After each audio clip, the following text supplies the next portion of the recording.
안전탐구생활 김유정입니다. 안녕하세요, 이용원입니다. 네, 요즘 뉴스를 보면 각종 사건, 사고 소식들이 끊이지 않고 있습니다. 이렇게 가슴 아픈 소식을 접할 때마다 어떻게 하면 좀 미리 사전에 예방할 수 있지 않을까 이런 생각을 많이 하는데요. 예, 저도 이런 소식을 들을 때마다 착착한 마음이 듭니다. 네. 사전 예방하는 게 또한 중요한 것은 평소 안전수칙을 잘 알아두고 비상상황에 대처하는 방법 또한 네. 숙지하는 것이 중요합니다. 네, 그래서 오늘은 우리 생활의 안전수칙, 또 대피법, 또 유사시 대피 요령에 대해서 함께 알아보도록 하겠습니다. 먼저 첫 번째 영상 보시고 계속 이어나가겠습니다.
네, 저도 매일같이 지하철을 이용하고 있는데요. 만약에 위급 상황이 나한테 발생을 한다면 어떻게 대처를 해야 될까에 대해서는 거의 생각을 해본 적이 없는 것 같습니다. 그렇습니다. 네. 실제로 2014년 통계에 따르면 하루 지하철 이용 승객은 418만 명이라고 합니다. 네. 이렇게 많은 사람들이 이용하는 대중교통수단이기 때문에 사고 발생 시 대형 인명피해로 이어질 수 있습니다.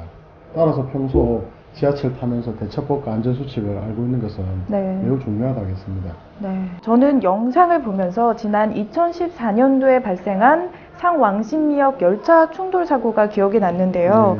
저도 가끔 이용을 하던 역이라서 그런지 더 깜짝 놀랐었던 그런 기억이 있습니다. 그렇습니다. 예, 저도 뉴스를 통해서 네. 당시 사고를 접했었는데 사진을 보니까 피가 튀어 있는 자국도 있고 이렇게 많이 깨지는 것, 이렇게 부상자 소식도 들은 거 보고 또 400명이 넘는 부상자가 발생했고 조금만 위험했었더라면 정말 사망자가 발생할 수 있는 참사가 이어졌을 텐데 이 경우에는 열차가 충돌하면서 이제 탈선까지 이어졌기 때문에 더욱 이제 인명피해가 컸던 사고입니다.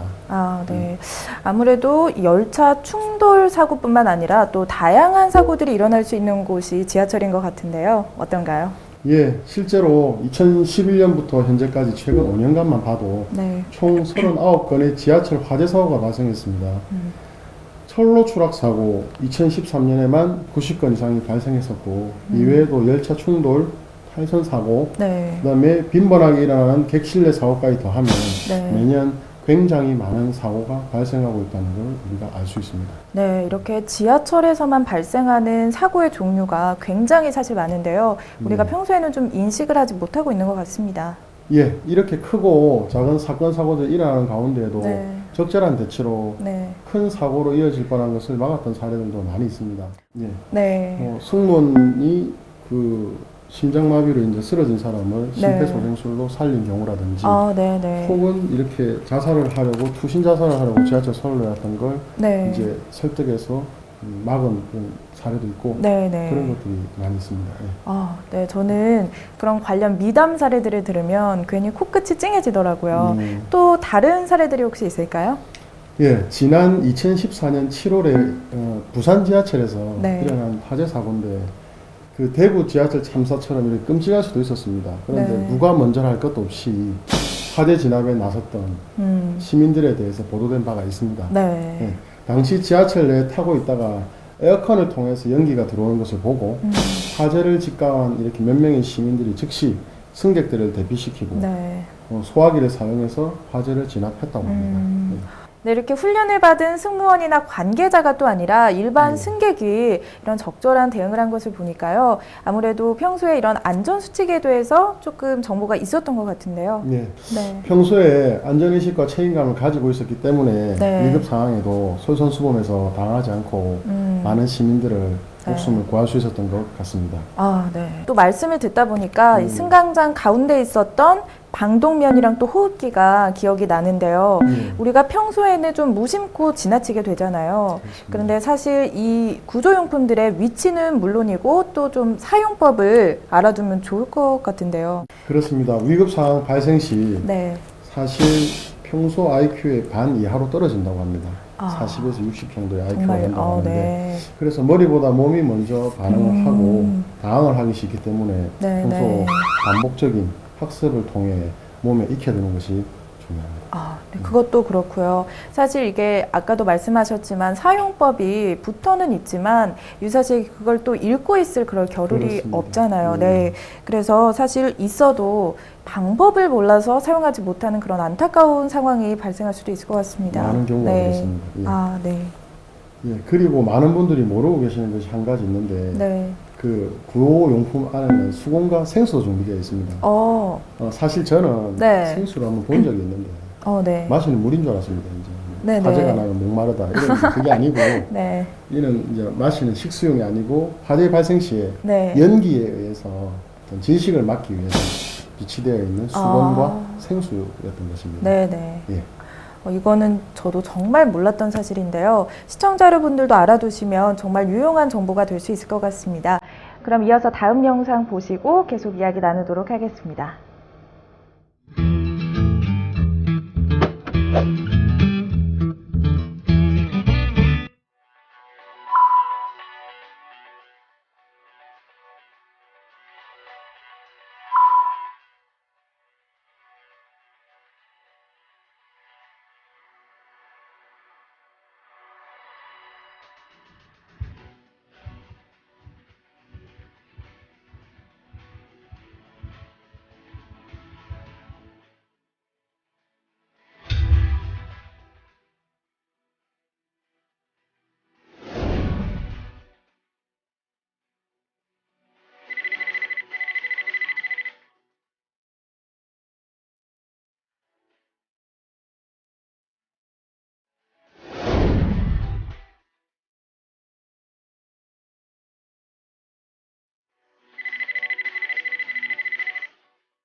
네, 저는 완강기가 다소 좀 생소한데요. 정확히 완강기가 뭔가요? 예.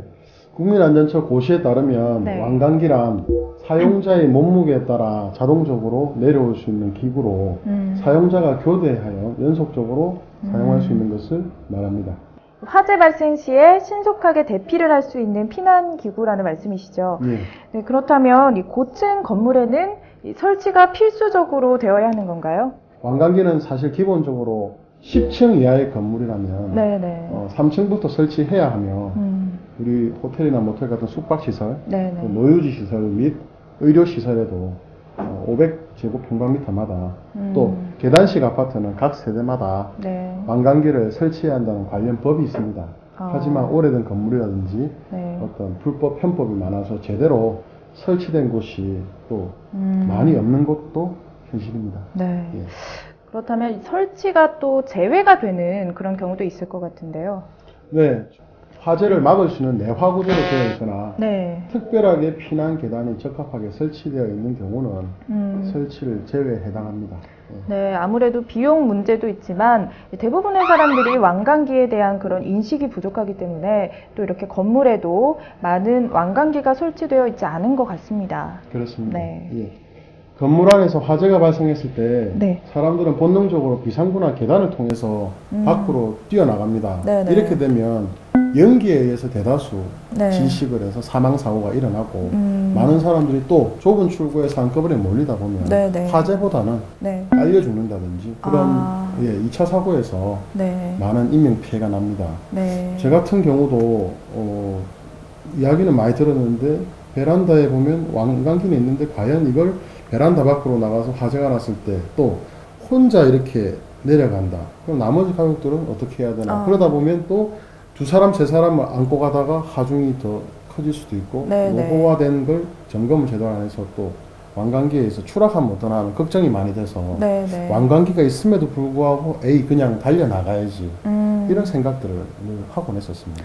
사실 저도 만약에 비상 상황이 생겨서 대피를 해야 되는데 완강기를 제가 타야 된다고 하면요. 좀 무서울 것 같거든요. 그렇습니다. 이거 안전한 거는 맞죠? 예, 그렇습니다. 네.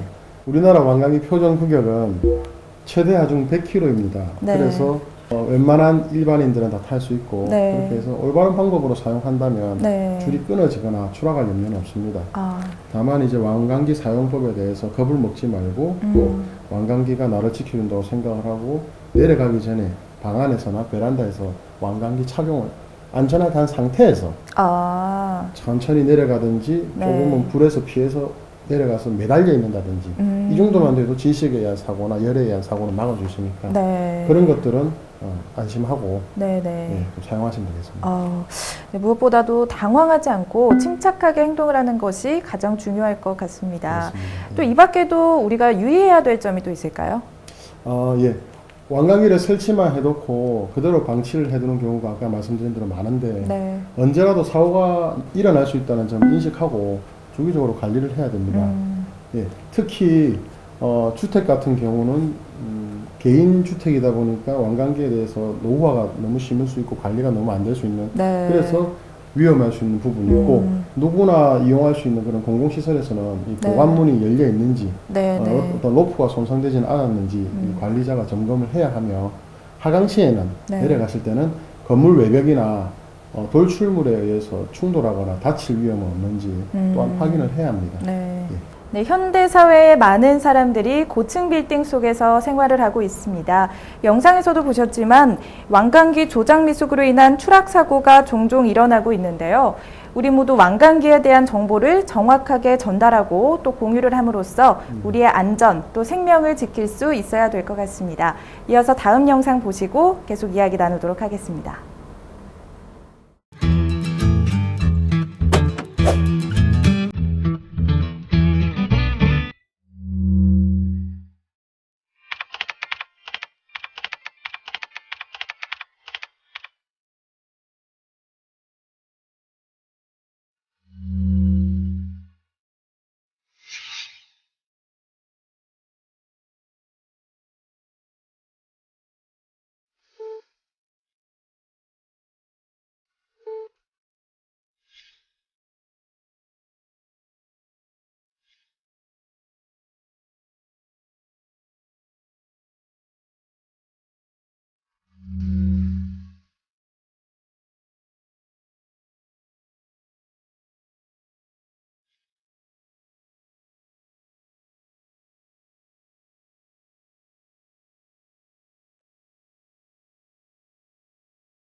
네, 보통 건물 내부에서 화재가 발생하면 정전과 함께 동반이 되기 때문에 피난 통로를 찾기가 쉽지 않을 것 같은데요.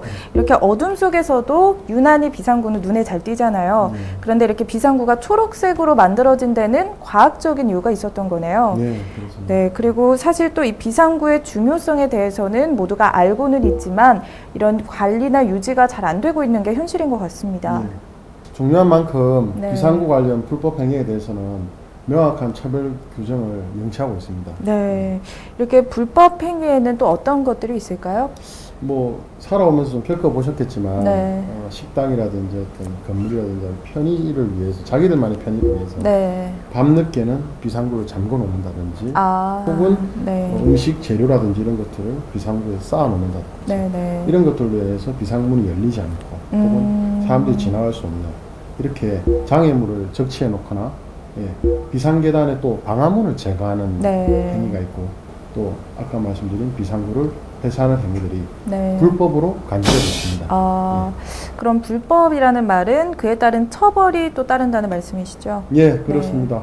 비상구를 훼손 시에는 적발 횟수에 따라 50만에서 200만 원의 과태료가 부과됩니다. 네. 또한 물건을 적치하여 통행 및 피난에 장애를 줬을 경우에는 30만 원에서 100만 원의 과태료가 부과되는데 네. 저는 개인적으로는 이런 과태료만으로는 너무 미미하다, 너무 작다. 네. 예, 이런 거를 폐쇄함으로써 화재 사고 나서 전체가 다 죽는 대형 사고로 나고 하는데 네. 이거에 대해서는 더 큰 처벌과 네.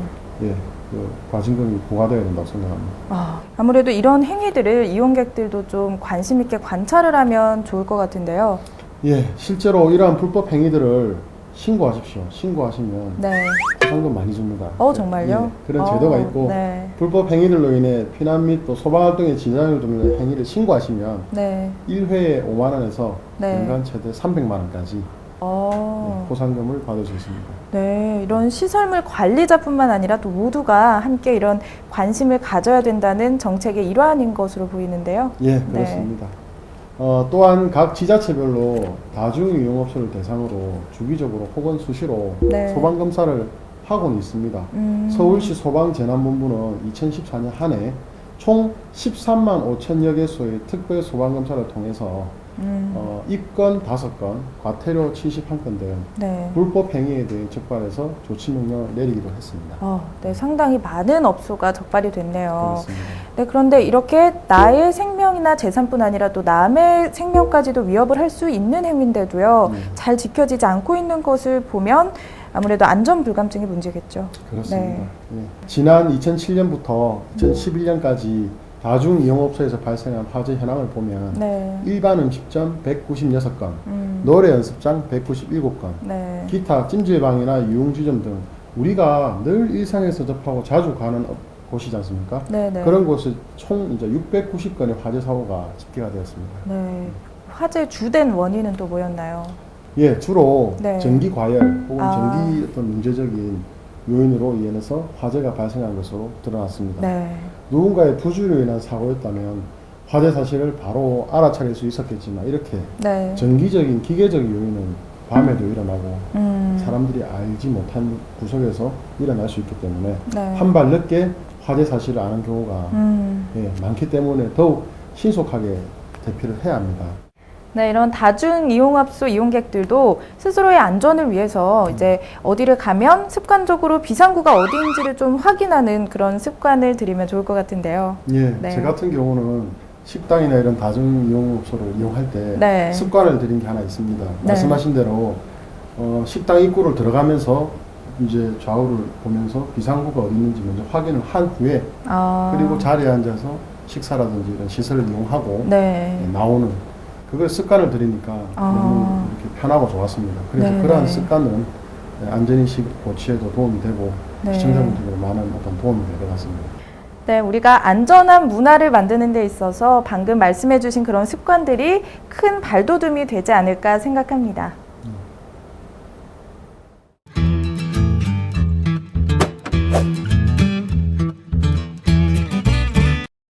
네, 제가 미국에서 학교를 다닐 때 안전 대피 훈련을 했던 기억이 나는데요.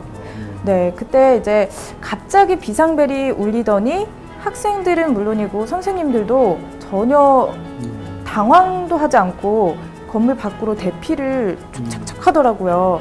그때 정말 신선한 충격이었던 것 같습니다. 네. 화재나 재난이 발생하기 위해서 미리 알고 있는 사람들은 없습니다, 사실. 네. 그래서 평소에 반복적으로 대피 방법을 잘 숙지하고 훈련을 받는 것이 말씀대로 중요합니다. 그래야 실제로 사고가 발생했을 때 우왕좌왕하지 않고 더 큰 피해가 나지 않고 바로 대응을 할 수 있기 때문입니다. 네, 말씀해 주신 대로 우리가 조금 더 안전한 사회를 만들기 위해서는 관심과 또 적극적인 자세가 꼭 필요할 것 같습니다. 네, 오늘 이야기 나눈 내용들 다시 한번 짚어보고 제 친구들에게도 좀 알려줘야겠다는 생각이 듭니다. 오늘 안전탐구 생활은 여기까지입니다. 저희는 다음 이 시간에 다시 찾아뵙도록 하겠습니다. 예, 시청해 주셔서 감사합니다.